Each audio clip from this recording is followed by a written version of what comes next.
അപ്പോൾ ദൈവത്തിന് നമ്മോട് സ്നേഹം തോന്നിക്കഴിഞ്ഞാൽ തീർച്ചയായിട്ടും പിന്നെ എന്ത് വരും? ഉടനെ എന്ത് വരും? മഹത്വം വരും, ഇല്ലേ? അനുഗ്രഹം വരും. അത് അനുഗ്രഹം തന്നെ, മഹത്വം തന്നെ. ഭൗമിക മഹത്വമുണ്ട്, സ്വർഗീയ മഹത്വമുണ്ട്. ഭൗമിക മഹത്വത്തിലാണ് നമ്മുടെ കല്യാണം നടക്കുന്നതും കുഞ്ഞുങ്ങൾ ജനിക്കുന്നതും രോഗങ്ങൾ മാറണതെല്ലാം ഭൗമിക മഹത്വമാണ്. പക്ഷെ അത് കിട്ടണമെങ്കിൽ എന്താ ചെയ്യേണ്ടത്? ഭൗമിക മഹത്വം കിട്ടണമെങ്കിലും സ്വർഗീയ മഹത്വം കിട്ടണമെങ്കിലും നമ്മളെന്താ ചെയ്യേണ്ടത്? ദൈവത്തിൻ്റെ സ്നേഹം പിടിച്ചു പറ്റാൻ നോക്കണം. ഇപ്പം നിങ്ങൾ ആരുടെ സ്നേഹമാണ് പിടിച്ചു പറ്റണത്? ചിലപ്പോഴൊക്കെ പിശാചിൻ്റെ സ്നേഹമാണ്. ദൈവത്തിൻ്റെ സ്നേഹം പിടിച്ചു പറ്റാൻ കഴിയണില്ല. പിശാചിൻ്റെ സ്നേഹം നമുക്ക് പിടിച്ചു പറ്റുകയും ചെയ്യുന്നുണ്ട്. ഇപ്പോഴീ ഈസ്റ്ററും കഴിഞ്ഞ് നോൻപും കഴിഞ്ഞിട്ട് ഇപ്പോഴും മിണ്ടാണ്ടിരിക്കുന്ന ആൾക്കാരില്ലേ അങ്ങോട്ടും ഇങ്ങോട്ടും? അപ്പോൾ പിശാചിൻ്റെ മഹത്വമാണ് നിങ്ങൾക്ക് കിട്ടുന്നത്, ഇല്ലേ? അയൽവാസികളായിട്ട് മിണ്ടാതിരിക്കുന്നുണ്ട്, ബന്ധുക്കളായി മിണ്ടാതിരിക്കുന്നുണ്ട്, അല്ലേ?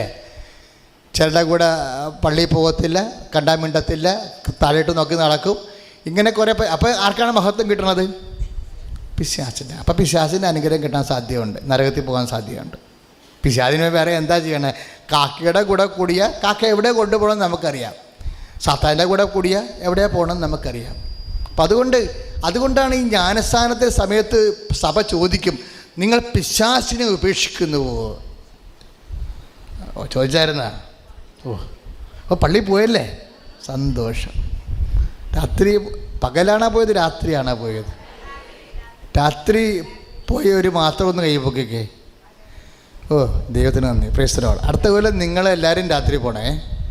കാരണം രാത്രിയാണ് ഏറ്റവും വലിയ ശുശ്രൂഷ നടക്കുന്നത്. പകലെന്ന് പറയണത് വാദപ്പരിക്കാർക്ക് വേണ്ടിയുള്ള തൽക്കാലത്തേക്കുള്ള ഒരു അഡ്ജസ്റ്റ്മെൻറ്റ്. അവിടെ എന്തെല്ലാം സംഭവം കഴിഞ്ഞാൽ ജ്ഞാനസ്ഥാന വ്രത വാഗ്ദാനം, അല്ലേ? പുത്തന്തിയും പുത്തന്തിരിയും വെഞ്ചരിക്കുന്നത്, ജ്ഞാനസ്ഥാനം വെള്ളം വെഞ്ചരിക്കുന്നത് എപ്പോഴാണ്? രാത്രിയാണ്. അപ്പോഴാണ് അതിൻ്റെ ഏറ്റവും സൂപ്പർ എന്താ? ജ്ഞാനസ്ഥാന വ്രത വാഗ്ദാനമാണ്. എന്താ ജ്ഞാനസ്ഥാന വ്രത വാഗ്ദാനം? നമ്മൾ ജ്ഞാനസ്ഥാനപ്പെട്ടപ്പോൾ നമ്മളെ കൈക്കുഞ്ഞുങ്ങളല്ലായിരുന്നോ? അപ്പോൾ നമ്മൾക്ക് വേണ്ടി വിശ്വാസം പറഞ്ഞത് ആരാ? പരിഞ്ഞപ്പനും പരിഞ്ഞമ്മയും തലതൊട്ടമ്മയൊക്കെ പറഞ്ഞത്, അല്ലേ? ഇപ്പോൾ നമ്മൾ മുതിർന്നപ്പോഴേ കർത്താവിനെ മനസ്സിലാക്കി. അപ്പോഴിനി നമ്മൾ നമ്മുടെ അറിവോടു കൂടിയും സമ്മതത്തോടും കൂടിയും പറയും, ഞാൻ പിശാചിനെ ഉപേക്ഷിക്കുന്നു. പിശാചിനെ ഉപേക്ഷിക്കണമെന്നും പറഞ്ഞ് പള്ളിയിൽ വന്ന് നിന്നുകൊണ്ട് തിരിയും കത്തിച്ച് വെച്ച് പറയുകയും ചെയ്യും. ആ പള്ളി മുഴുവൻ തിരി ഒഴുക്കിയിട്ട് നാറ്റുകയും ചെയ്യും. പിറ്റേ ദിവസം പിശാചിൻ്റെ തുളക്കിട്ട് നടക്കുകയും ചെയ്യും, ഇല്ലേ? എൻ്റെ പള്ളി ഞാൻ അപ്പം തന്നെ കുറച്ച് പേരെ ഉണ്ടായിരുന്നുണ്ടെങ്കിൽ എല്ലാവർക്കും ഞാനൊരു കപ്പ് കൊടുത്തു, ഒരു പാത്രം കൊടുത്തു, ദൈവത്തെ കൊടുത്തു. ഇത് കാലേ പിടിച്ച് പറഞ്ഞു, ദൈവത്തെ കൊടുത്ത് തിരി ഒരുക്കി താഴെ ഇടരുത് എന്ന് പറഞ്ഞു.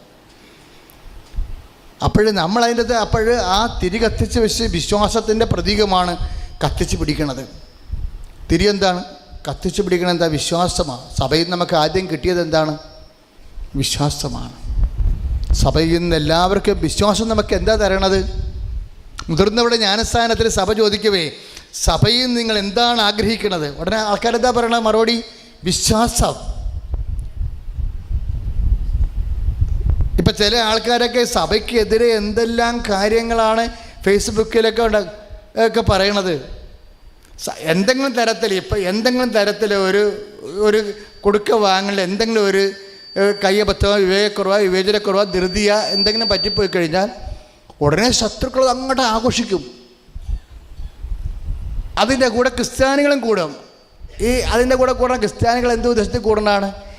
ഏതെങ്കിലും വിധത്തിൽ പള്ളി ചെല്ലുമ്പോൾ അവരുടെ ഇപ്പോൾ തന്നെ ചില ഫോട്ടോഗ്രാഫർമാർ പള്ളിക്കെതിരാണ്. എന്താ കാര്യം? യവന്മാർ കുർബാനയുടെ ഇടക്ക് ഷൂസ് ഇട്ട് ആൾക്കാരെ കയറും.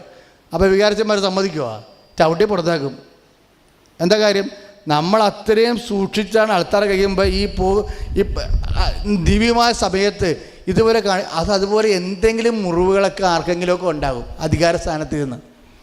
യവൻ അത് വെച്ച് മുതലെടുക്കുന്ന ആർക്കാണ് ഗുണം ചെയ്യണത്?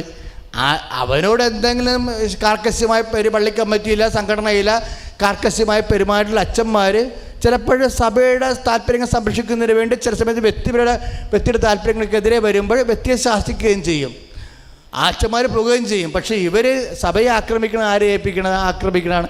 അച്ഛന്മാരൊന്നും ആക്രമിച്ചിട്ടൊരു കഥയുമില്ല, അവർ കുറച്ച് മരിച്ചു പോകും. സഭയെ ആക്രമിക്കുമ്പോൾ ആർക്കാണ് ആക്രമിക്കണത്? ഡയറക്റ്റ് ആക്രമണം ഈശോയ്ക്കാണ് ആക്രമണം കിട്ടുന്നത്. സഭയ്ക്കൊന്നും ആക്രമണം കിട്ടത്തില്ല. പൊട്ടന്മാരാണ് കൈ ചെയ്യണത്. സഭയെ ആക്രമിക്കാനൊന്നും പറ്റത്തില്ല. കാര്യം അത് ഏക്കത്തില്ല. അത് ഏക്കണത് ആർക്കാണ് ശരിക്കും പറഞ്ഞാൽ? ഈശോയാണ് ഏക്കണത്. കാര്യം നീ സെൻറ്റ് പോളിനോട് തന്നെ ഈശോ എന്താ പറഞ്ഞത്? നീ എന്തിനാണ് എന്നെ പീഡിപ്പിക്കുന്നതെന്നാണ് ചോദിച്ചത് അല്ലേ? ഞാൻ പറയുന്നതാണെന്ന് അറിയാവോ, ഫേസ്ബുക്കിലൂടെയൊക്കെ വേജവുമല്ലാത്തതുമായിട്ട് ഒത്തിരി കാര്യങ്ങൾ വരുമ്പോഴേ നിങ്ങൾ അവിടെ കൈ കഴുകാൻ നിൽക്കരുത്. നിങ്ങൾ ഷെയർ ചെയ്യരുത്. അത് മറ്റവർക്ക് തിരിച്ച് മറുപടി പറഞ്ഞു കൊടുക്കാൻ നോക്കണം. ലൈക്ക് ചെയ്യരുത്, ഷെയർ ചെയ്യരുത്. ലൈക്ക് ചെയ്യുകയോ ഷെയർ ചെയ്യുകയോ ചെയ്ത് കഴിഞ്ഞാലുള്ള വർഷം അവരുടെ പാപത്തിൽ നമുക്ക് കൂടി പങ്കാളിത്തം വരുമ്പോൾ എന്താ പ്രശ്നം എന്നറിയാവോ? സഭ അച്ഛന്മാർ ബിഷപ്പോ കർദിനാളോ പോപ്പോ ഉണ്ടാക്കിയതല്ല. ഇയാൾ തൂങ്ങിക്കിടന്ന് കുരിശ് തൂങ്ങിക്കിടന്ന് ഉണ്ടാക്കിയതാ. അങ്ങയുടെ രക്തത്തിൻ്റെ വിലയാണ് സഭ. അങ്ങയുടെ രക്തത്തിൻ്റെ വിലയായ സഭയെ അപമതിക്കുന്ന രീതിയിൽ എന്തെങ്കിലും തരത്തിലുള്ള ഒരു മൗന അനുവാദം നിൻ്റെ ഭാഗത്തുനിന്നുണ്ടായാൽ പിന്നെ നിനക്ക് എങ്ങനെ ഈശോൻ്റെ മുഖത്തേക്ക് നോക്കാൻ പറ്റും? സാത്താൻ ലോകത്തിലേക്ക് എന്നും ഉണ്ടായിട്ടുണ്ട്. അവൻ എന്നും കർത്താവിൽ നിന്ന് ജനങ്ങളെ പിന്തിരിപ്പിക്കാൻ നോക്കുകയും ചെയ്യും.